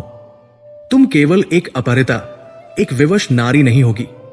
तुम जनक नंदिनी होगी, जिसे मिथिला के ज्ञान और वैराग्य ने पाला है। तुम भूमिजा होगी, जिसमें पृथ्वी के समान असीम धैर्य और सहनशीलता है। और सबसे बढ़कर तुम राम प्रिया होगी, जिसका अर्थ है कि तुम केवल राम को प्रिय नहीं हो, अपितु धर्म ही तुम्हें प्रिय है। जब पति संग न हो, तब पत्नी का धर्म है कि वो स्वयं अपने पति की मर्यादा का प्रतीक बन जाए। तुम्हारा अडिग रहना ही राम के अस्तित्व का प्रमाण होगा। सीता की आंखों से आंसुओं की 2 धाराएं बह निकली। ये भय के आंसू नहीं थे, ये उस असहनीय भार के बोध के आंसू थे जिसे उनकी नियति ने उनके कोमल कंधों पर डालने के लिए चुना था। वे समझ गई थी, वे स्पष्ट रूप से समझ गई थी कि महर्षि अत्रि ने उन्हें एकांत में यहां क्यों भेजा था। राम और लक्ष्मण को केवल भौतिक विश्राम की आवश्यकता थी, किंतु उन्हें सीता को एक आध्यात्मिक कवच की आवश्यकता थी। और यह कवच उन्हें महास्ती अनुसूया के इन शब्दों से प्राप्त हो रहा था। यह भेंट आकस्मिक नहीं थी, यह नियति द्वारा रचित उस महाकाव्य का एक अनिवार्य सर्ग था। अनुसूया ने कोमलता से उनके आंसू पोंछे। उनका कठोर उपदेश अब समाप्त हो चुका था। दीक्षा पूर्ण हुई। अब स्नेह और आशीष का क्षण था। पुत्री, तुमने मेरे द्वारा कही गई इस कठोर वाणी को जिस धैर्य से सुना है, उससे मेरा विश्वास और भी दृढ़ हो गया है कि तुम ही इस कार्य के लिए नियत हो। मैं केवल शब्द नहीं दूंगी, मैं तुम्हें अपनी तपस्या का एक अंश भी प्रदान करती हूं। महास्ती अपने आसन से उठीं और कुटिया के भीतर एक छोटी सी मंजूषा, बक्सा ले आई। उन्होंने उसे खोला और उससे निकलने वाले प्रकाश से संपूर्ण कुटिया आलोकित हो गई। ये उन्होंने 2 वस्त्र निकाले जो किसी लौकिक रेशम से नहीं, अपितु मानो चंद्रमा की किरणों से बुने गए हों। ये दिव्य वस्त्राभूषण है। ये न तो कभी मलिन मैले होंगे और न ही कभी फटेंगे। ये तुम्हारे शरीर को केवल ढंकेंगे नहीं, अपितु प्रत्येक ऋतु के प्रहार से तुम्हारी रक्षा भी करेंगे। फिर उन्होंने एक लेप की डिबिया निकाली जिसमें से एक अपार्थिव सुगंध आ रही थी। यह मेरा सिद्ध किया हुआ अंगराग है। इसे धारण करने के पश्चात वन के कांटे, कंकड़ पत्थर तुम्हारे कोमल चरणों को पीड़ा नहीं दे पाएंगे, और तुम्हारा सौंदर्य जो तुम्हारे पति का प्रिय है कभी भी वनवास के कष्टों से म्लान नहीं होगा। सीता ने कांपते हाथों से उन उपहारों को स्वीकार किया। वे जानती थी कि ये केवल वस्त्र या आभूषण नहीं है, ये महास्ती अनुसूया के तपोबल का वो अंश थे जो वे सीता को प्रदान कर रही थी। ये वस्त्र केवल शरीर की रक्षा के लिए नहीं थे, ये उस अशोक वाटिका में उनकी मर्यादा की रक्षा का प्रतीक थे। ये अंगराग केवल सौंदर्य के लिए नहीं था, ये उस विरह की अग्नि में उनके शरीर को क्षीण होने से बचाने का आशीर्वाद था। जब पति संग न हो, यह वाक्यांश अब उनके कानों में एक गूंज बनकर स्थापित हो गया था। अनुसुईया ने सीता को अंतिम बार आलिंगन किया। जाओ पुत्री, अपने पति के पास लौट जाओ और स्मरण रखना, तुम अब अकेली नहीं हो। तुम्हारे सतीत्व के साथ मेरा सतीत्व भी जुड़ गया है। अब तुम दो शक्तियों का पुंज हो। नियति तुमसे जो भी मांगेगी तुम उसे देने में समर्थ होगी। सीता ने उनके चरण स्पर्श किए और भारी हृदय किंतु एक दृढ़ संकल्प के साथ उस कुटिया से बाहर निकली। वे उस भविष्य की पूर्व सूचना को अपने हृदय में संजोए हुए थी, एक ऐसी सच्चाई जिसे वे अपने पति से भी साझा नहीं कर सकती थी। वे जान गई थी कि दंडकारण्य का यह पड़ाव केवल विश्राम नहीं था, यह उनके जीवन के सबसे कठिन युद्ध की तैयारी का आरंभ था। भविष्य की उस भयावह किंतु अपरिहार्य पूर्व सूचना ने सीता के अंतःकरण को उस बिंदु तक झकझोर दिया था जहां आंसुओं का भी कोई अर्थ नहीं रह जाता। जब पति संग न हो, ये शब्द किसी साधारण वियोग की ओर संकेत नहीं कर रहे थे। ये शब्द एक ऐसे अंधकार, एक ऐसी एकाकी विवश करने वाली नियति की ओर इंगित कर रहे थे जिसकी कल्पना मात्र से ही किसी भी पतिव्रता स्त्री का हृदय विदीर्ण हो जाए। सीता ने उस अपरिहार्य सत्य के भार को अपने सतीत्व के संपूर्ण बल से आत्मसात कर लिया था। वे समझ गई थी कि महास्ती अनुसुईया ने उन्हें केवल एक चेतावनी नहीं दी थी, अपितु उन्हें उस महापरीक्षा के लिए मानसिक रूप से सज्ज होने का प्रथम और सर्वाधिक महत्वपूर्ण अवसर प्रदान किया था। जो अश्रु उनकी आंखों से बहे थे, वे उस भावी पीड़ा के नहीं, अपितु उस गहन सत्य के साक्षात्कार के थे जिसने उन्हें उनके वनवास के वास्तविक उद्देश्य का बोध करा दिया था। यह यात्रा राम के राज्याभिषेक के लिए नहीं, अपितु धर्म की स्थापना के उस महायज्ञ के लिए थी जिसमें सबसे बड़ी और सबसे कठिन आहुति स्वयं उन्हें ही देनी थी। जब अनुसुईया ने सीता के उस मौन किंतु दृढ़ स्वीकृति को देखा, तब उनके मुखमंडल पर एक गहन संतोष का भाव उभरा। वो गुरु धन्य हो जाता है जिसे ऐसा शिष्य मिले जो कठोरतम सत्य को भी बिना विचलित हुए धारण करने की क्षमता रखता हो। परीक्षा और उपदेश का कठोर चरण अब समाप्त हो चुका था। अब समय था उस योद्धा को शस्त्रों से सुसज्जित करने का जिसे उस युद्ध के लिए तैयार किया गया था, जो अभी वर्षों दूर था। महास्ती का व्यवहार, जो पहले एक कठोर परीक्षक का था, फिर एक गंभीर गुरु का हुआ, अब एक ऐसी मां का हो गया जो अपनी पुत्री को उसके सबसे कठिन प्रवास पर विदा करने से पूर्व उसे अपनी सर्वश्रेष्ठ, अपनी संचित की हुई प्रत्येक शक्ति प्रदान कर देना चाहती हो। पुत्री, अनुसुईया की वाणी अब उस कोमलता से भर गई थी जो केवल सृष्टि के आरंभिक क्षणों में ही विद्यमान रही होगी। तुमने मेरे शब्दों के भार को जिस धैर्य से वहन किया है, उसने ये सिद्ध कर दिया है कि नियति ने तुम्हारा चयन अकारण नहीं किया है। ज्ञान जब तक उसे धारण करने की पात्रता न हो, केवल एक बोझ होता है, और चेतावनी जब तक उससे लड़ने का संबल न दिया जाए, केवल एक भय बनकर रह जाती है। मैंने तुम्हें भविष्य का जो पूर्वाभास दिया है, मैं तुम्हें उस भविष्य से लड़ने का वर्तमान भी प्रदान करूंगी। मैं तुम्हें केवल शब्द नहीं, अपितु अपने तपोबल का वो मूर्त रूप दूंगी जो तुम्हारी देह और तुम्हारी आत्मा दोनों की रक्षा करेगा। महास्ती अपने आसन से उठीं। उनके उठने में एक अद्भुत गरिमा थी। वे कुटिया के उस सर्वाधिक पवित्र कोने की ओर बढ़ी जहां एक प्राचीन चंदन की मंजूषा बक्सा रखी थी। उस मंजूषा से एक ऐसा दिव्य प्रकाश छन छन कर बाहर आ रहा था, मानो उसके भीतर किसी नक्षत्र का हृदय धड़क रहा हो। ये वो पेटी थी जिसमें देवी अनुसुईया ने अपने सहस्रों वर्षों के तप, अपने पातिव्रत्य की अखंड साधना और प्रकृति के गुह्यतम रहस्यों से प्राप्त सिद्धियों को संचित कर रखा था। जब उन्होंने उस मंजूषा को खोला तो संपूर्ण कुटिया एक ऐसे अलौकिक प्रकाश और सुगंध से भर उठी जिसे अनुभव कर सीता के नेत्र स्वतः ही मुंद गए। ऐसा प्रतीत हुआ मानो वे किसी ऋषि की कुटिया में नहीं, अपितु ब्रह्मलोक के किसी गर्भगृह में उपस्थित हो। अनुसुईया ने उसमें से सबसे पहले एक छोटी सी स्फटिक की डिबिया निकाली। उन्होंने उसे सीता के हाथों में थमाया। पुत्री, उन्होंने कहा, ये अंगराग है। ये कोई साधारण लेप नहीं था। ये उन दिव्य औषधियों का, उन संजीवनी जड़ी बूटियों का और उन महामंत्रों का घनीभूत स्वरूप था जिन्हें स्वयं अनुसुईया ने अपनी वर्षों की साधना से सिद्ध किया था। तुम्हारा ये तन महास्ती ने कहा, वनवास के कष्टों के लिए नहीं बना है। ये कोमल है, ये राजमहलों के योग्य है।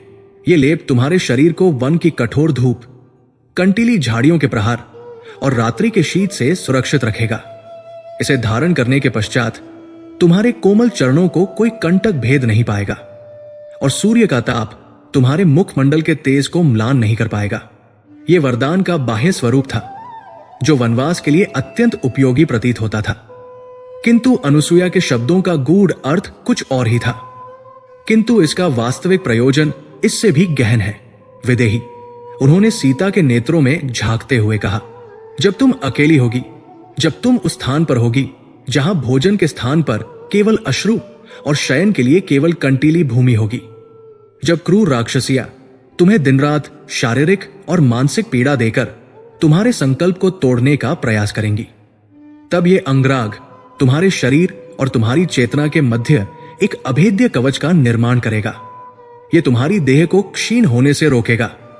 यह तुम्हारे सौंदर्य को म्लान नहीं होने देगा। क्यों? अनुसूया ने मानो सीता के अनकहे प्रश्न का उत्तर दिया। इसलिए नहीं कि सौंदर्य महत्वपूर्ण है, अपितु इसलिए क्योंकि तुम्हारा अम्लान, अनफेडेड सौंदर्य तुम्हारे अविजित, अनकॉन्कर्ड सतीत्व का प्रतीक होगा। यह तुम्हारे शत्रुओं के लिए एक निरंतर पीड़ा का स्रोत होगा कि वे तुम्हें बंदी तो बना सके, किंतु तुम्हारे तेज को, तुम्हारी दिव्यता को स्पर्श भी नहीं कर सके। यह लेप सुनिश्चित करेगा कि जब तुम्हारे पति तुम्हें लेने आए तो वे अपनी सीता को एक भग्न, पराजित और क्षीण काया में न पाए, अपितु वे उसी तेजस्विनी, उसी कांचन वर्णी सीता को पाए जिसे वे वन में छोड़कर गए थे। ये अंगराग तुम्हारी देह पर तुम्हारे पातिव्रत्य की अखंड मुहर होगा। सीता ने कांपते हाथों से उस दिव्य अंगराग को स्वीकार किया। वे समझ गई थी कि यह लेप केवल धूल मिट्टी के लिए नहीं था, ये अशोक वाटिका की उस असनीय यंत्रणा के लिए था। ये उनके शरीर को उस विरह की अग्नि में भस्म होने से बचाने का एक दिव्य वरदान था।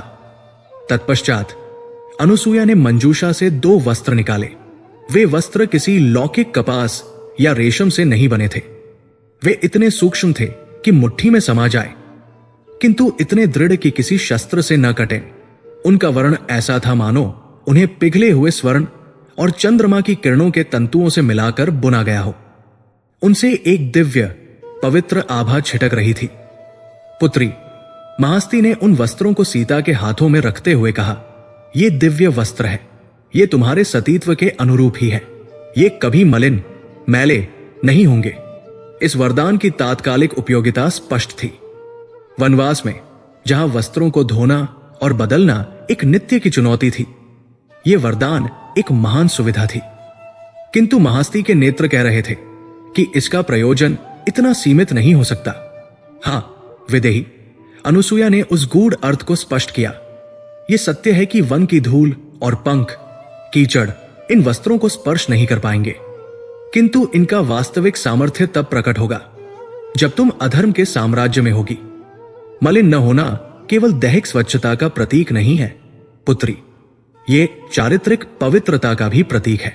अनुसूया का स्वर अब पुनः उस भविष्यवक्ता की भांति गंभीर हो गया। जब एक अधर्मी कामी शत्रु तुम्हें बलात् स्पर्श करके तुम्हारा हरण करेगा, जब वो तुम्हें अपने उस अपवित्र रथ पर बिठा कर ले जाएगा, जब तुम्हें उन राक्षसों और दानवों के मध्य रहना होगा जिनकी श्वास मात्र से ही वातावरण दूषित हो जाता है, तब भी ये वस्त्र अपना दिव्य प्रकाश और अपनी पवित्रता नहीं खोएंगे। इनका अम्लिन रहना इस बात का जीवंत प्रमाण होगा कि संसार की कोई भी अपवित्रता, कोई भी पाप, कोई भी वासना तुम्हारे उस सतीत्व को कलंकित नहीं कर पाई है जिसकी तुम प्रतिमूर्ति हो। सोचो सीते, महास्ती की दृष्टि भविष्य को भेद रही थी। उस दिन की कल्पना करो जब युगों का संताप समाप्त होगा, जब तुम्हारा पति तुम्हें मुक्त कराने आएगा, जब यह संशयग्रस्त संसार जो एक स्त्री के चरित्र पर लांछन लगाने में एक क्षण का भी विलंब नहीं करता, तुमसे तुम्हारी पवित्रता का प्रमाण मांगेगा। उस दिन जब तुम्हें स्वयं को सिद्ध करने के लिए अग्नि के मध्य खड़ा होना पड़ेगा। अग्नि परीक्षा, ये शब्द कहे नहीं गए, किंतु कुटिया की वायु में एक प्रज्वलित सत्य की भांति गूंज उठे। सीता का शरीर कांप उठा। उस दिन अनुसूया ने सीता के कंधों को थामते हुए दृढ़ता से कहा, उस दिन जब अग्नि स्वयं तुम्हारी साक्षी देगी, तब ये दिव्य वस्त्र, जो उस अग्नि में भी भस्म नहीं होंगे, जो उतने ही निर्मल और प्रकाशमान बने रहेंगे, वे तुम्हारी चारित्रिक शुद्धता के पहले और सबसे मुखर साक्षी होंगे। ये वस्त्र केवल तुम्हारे तन का आवरण नहीं है सीते, ये मेरे तपोबल का वो अभेद्य कवच है जो तुम्हारी पवित्रता पर उठने वाली प्रत्येक उंगली को स्वयं ही खंडित कर देगा। ये वरदान वनवास के लिए नहीं है, ये तुम्हारी अग्नि परीक्षा की पूर्व तैयारी है। सीता की पकड़ उन वस्त्रों पर इतनी दृढ़ हो गई मानो वे वस्त्र नहीं अपितु अपना भविष्य थामे हो।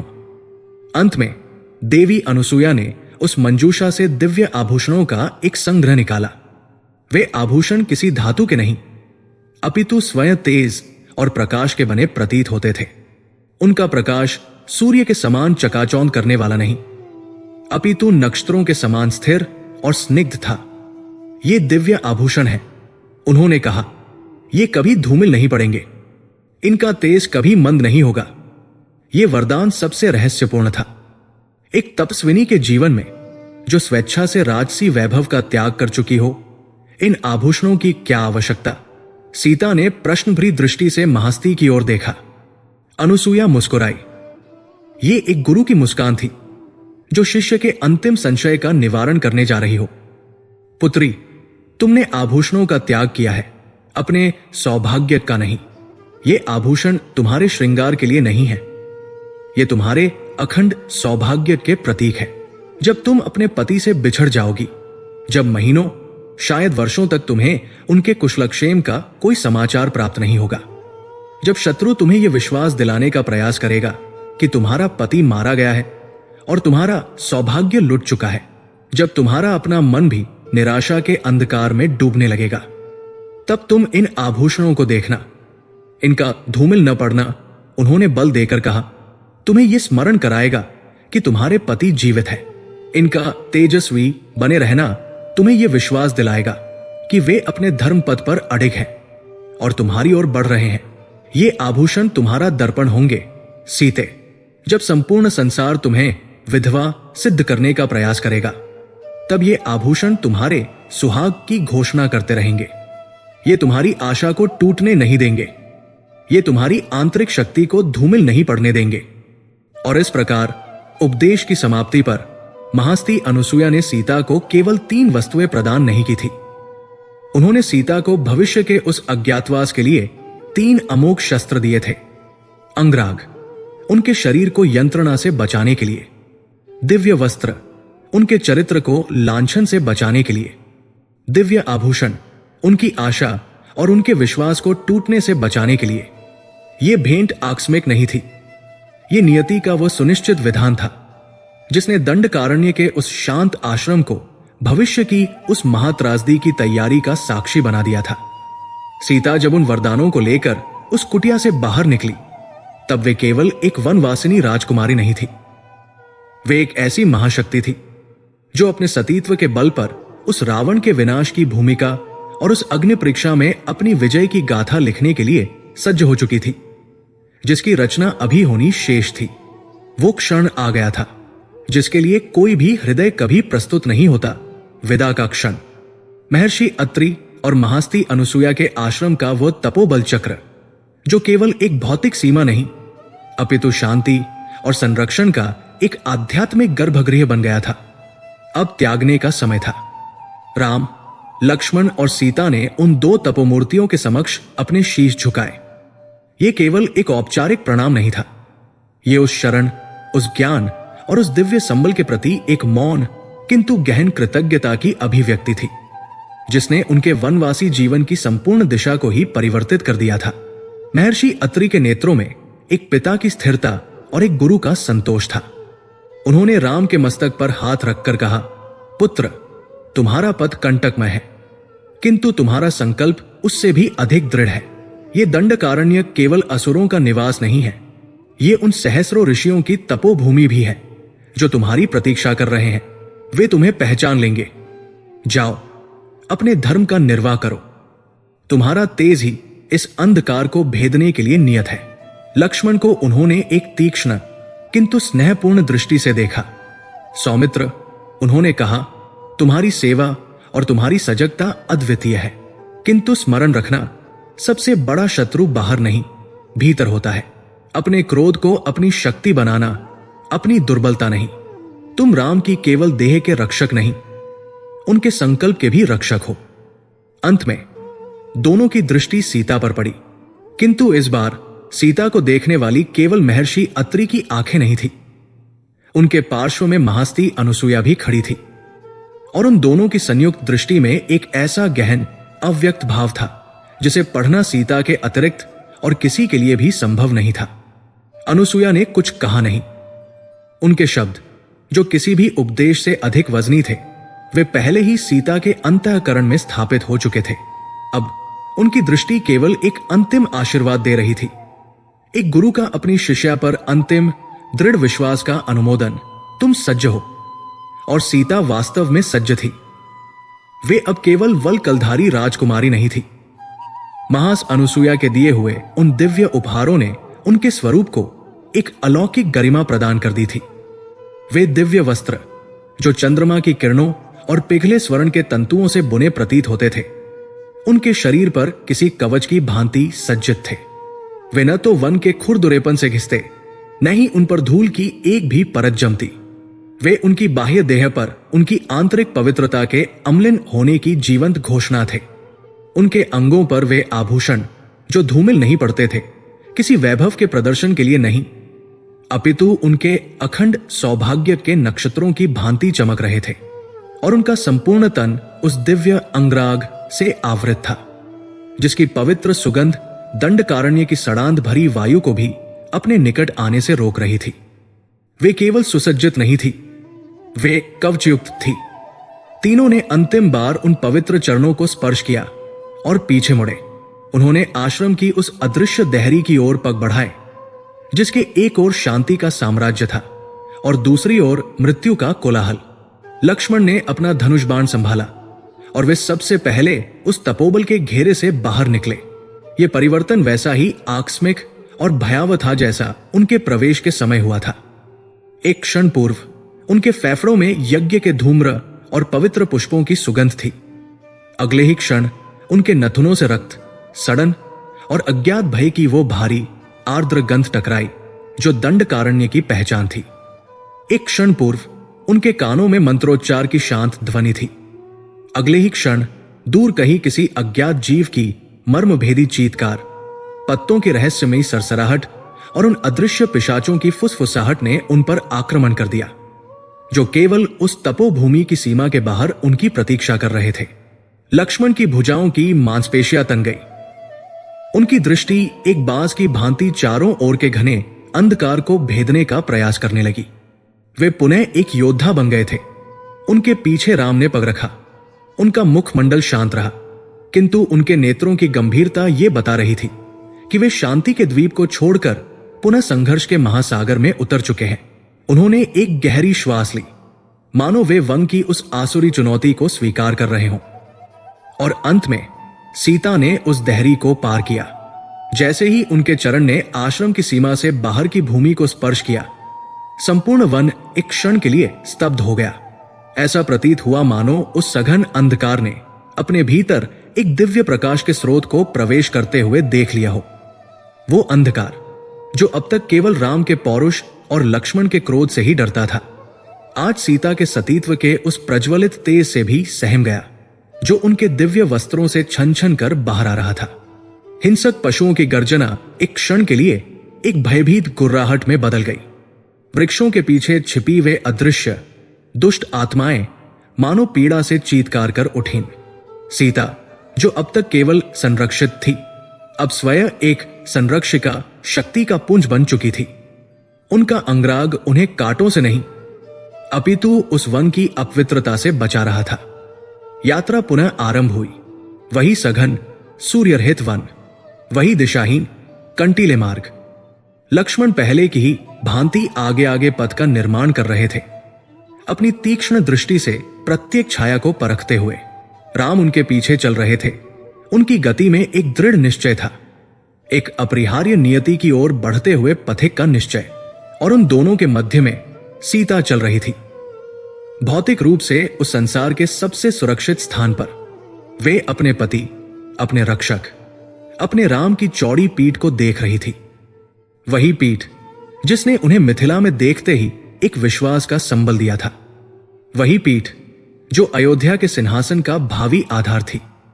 वही पीठ जो इस भयावह वन में उनकी एकमात्र ढाल थी। कुछ दिनों पूर्व तक इस दृश्य को देखकर सीता का हृदय एक असीम सुरक्षा और गर्व के बोझ से भर जाता था।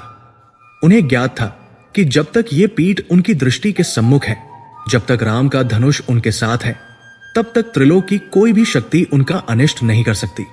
किंतु आज सब कुछ भिन्न था। आज जब उन्होंने राम की उस अभेद्य पीठ को देखा तो उनका हृदय उस परिचित सुरक्षा के भाव से नहीं, अपितु महास्ती अनुसुया के उन मर्मभेदी शब्दों की गूंज से भर उठा। एक पत्नी का धर्म केवल पति के संग रहना नहीं है, अपितु तब भी अडिग रहना है जब पति संग न हो। जब पति संग न हो, यह वाक्यांश उनके मस्तिष्क में किसी वज्रपात की भांति गूंज रहा था। उनका संपूर्ण अस्तित्व इस एक विचार से कांप उठा। उनकी दृष्टि अपने रक्षक पर थी, किंतु उनका मन उस भविष्य की कल्पना कर रहा था जब यह रक्षक उनके सम्मुख नहीं होगा। उन्होंने अपने दिव्य वस्त्रों के कोमल किंतु अभेद्य स्पर्श को अपनी त्वचा पर अनुभव किया। ये वस्त्र केवल वन की धूल मिट्टी के लिए नहीं है, ये उस दिन के लिए है जब मेरे चरित्र पर लांछन लगाया जाएगा। ये अग्नि परीक्षा के लिए है। एक नुकीला कांटा उनके पथ पर आया, किंतु उनके चरण जैसे ही उस पर पड़े, वो कांटा स्वयं ही मुड़ गया। महास्ती के अंगराग ने अपना कार्य कर दिया था। सीता के अधरों पर मुस्कान नहीं आई, उनके हृदय में एक हुक सी उठी। ये लेप इन कांटों के लिए नहीं है, ये उन राक्षसनियों की यंत्रणा के लिए है जो अशोक वाटिका में मेरे शरीर को नोचने का प्रयास करेंगी। ये मेरी देह को उस विरह की अग्नि में क्षीण होने से बचाने के लिए है। उनके कानों के कुंडल जो आभूषणों में से एक थे, मन प्रकाश में भी एक स्थिर ज्योति से चमक रहे थे। ये चमक, ये मेरे श्रृंगार के लिए नहीं, ये मेरी आशा का दीपक है। ये उस दिन के लिए है जब रावण मुझसे कहेगा कि राम मर चुके हैं। तब इन आभूषणों का धूमिल न पड़ना मुझे ये स्मरण कराएगा कि मेरा सौभाग्य अखंड है, मेरे पति जीवित है और वे आ रहे हैं। ये बोध इतना गहन, इतना भारी था कि सीता को एक क्षण के लिए अपने पग रोकने पड़े। वे समझ गई, वे अब केवल एक पत्नी नहीं थी जो अपने पति का अनुसरण कर रही हो। वे एक योद्धा थी जिन्हें उनके शस्त्र मिल चुके थे, जिन्हें उनके युद्ध का पूर्वाभास दे दिया गया था और जिन्हें अब केवल उस रणभूमि की ओर बढ़ना था। राम ने उनके पगों को रुकते हुए अनुभव किया। वे मुड़े, उनके नेत्रों में एक क्षण के लिए चिंता उभरी।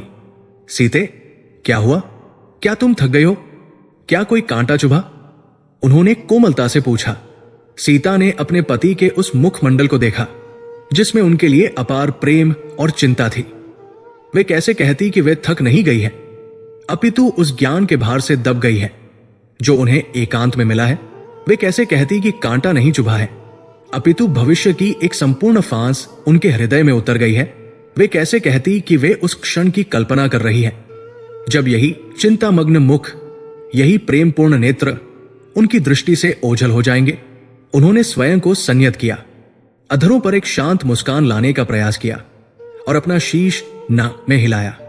नहीं स्वामी, उन्होंने कहा, और उनकी वाणी में एक ऐसी दृढ़ता थी जिसे राम ने पहले कभी नहीं सुना था।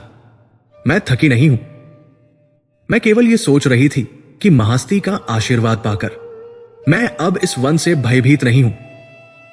राम उनकी वाणी के इस नए आत्मविश्वास से प्रसन्न हुए, किंतु वे उस आत्मविश्वास के पीछे छिपे वास्तविक कारण की गहराई को नहीं माप सके। वे मुस्कुराए। ये उत्तम है सीते, महर्षि अत्रि ने हमें दक्षिण की ओर गोदावरी के तट पर बसने का परामर्श दिया है। वहां अनेक ऋषियों के आश्रम है और वो स्थान पंचवटी अत्यंत मनोरम है। पंचवटी, ये नाम सीता के कानों में एक और संकेत की भांति गूंजा। महर्षि अत्रि का आश्रम एक सुरक्षित पड़ाव था, एक तैयारी का केंद्र, किंतु पंचवटी वो गंतव्य होगा, वो स्थान जहां नियति का वो पासा फेंका जाएगा जिसका पूर्वाभास अनुसुया ने दिया था। राम और लक्ष्मण आगे बढ़ गए। सीता ने एक गहरी श्वास ली और उनके पीछे चल पड़ी। उन्हें शांति मिल गई थी, उन्हें उपदेश मिल गया था, उन्हें वो अभेद्य कवच मिल गया था। किंतु अब वे जानती थी कि यह सब कुछ विश्राम के लिए नहीं, अपितु उस महासंग्राम के लिए था जो अब आरंभ होने वाला था। आश्रम का तपोबल चक्र बहुत पीछे छूट चुका था। दंडकारण्य का भयावह अंधकार उन्हें पुनः अपनी विकराल भुजाओं में समेट चुका था। किंतु इस अंधकार के मध्य अब एक दिव्य प्रकाश का स्रोत भी चल रहा था। सीता अपने पति के पीछे चल रही थी, किंतु उनका मन अब केवल उनके साथ नहीं था। वह उस भविष्य की ओर भी देख रहा था जिसकी तैयारी के लिए स्वयं नियति ने महास्ती अनुसुईया को उनका गुरु नियुक्त किया था। कथा यहां एक भयावह शांति पर विराम लेती है। दर्शक जो रामायण के भविष्य से परिचित है वो जानता है कि अगला पग उस संकट की ओर है, उस स्वर्णमृग की ओर है, उस लक्ष्मण रेखा की ओर है और अंततः उस रावण की ओर है जिसका संकेत अनुसुईया ने दिया था। वे जानते हैं कि यह शांति तूफान के पहले की शांति है और वे देखने के लिए आतुर हैं, अपनी श्वास रोके हुए कि महास्ती का यह उपदेश, यह दिव्य कवच उस अवश्यम भावी प्रलय के क्षण में सीता की किस प्रकार सहायता करेगा। वास्तविक परीक्षा अब आरंभ होने वाली थी।